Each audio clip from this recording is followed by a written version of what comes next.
This one right I'm happy. I want her to make buddies today. Because everything in the yard's getting punked by the boys. I'll walk her around the neighborhood a lot too, so she's really good with like kids approaching her, like just the neighbors approaching her. They just start petting her ears. She loves when people grab her ears and her neck. And most dogs get like a little protective about that, but I think because I got her used to it a lot, she likes it.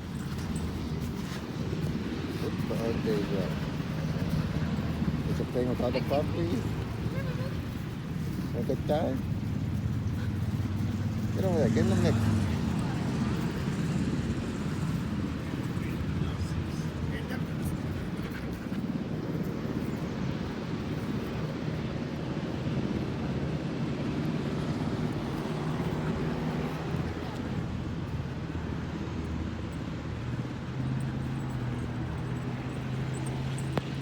Good girl, Dajá. Good girl, baby.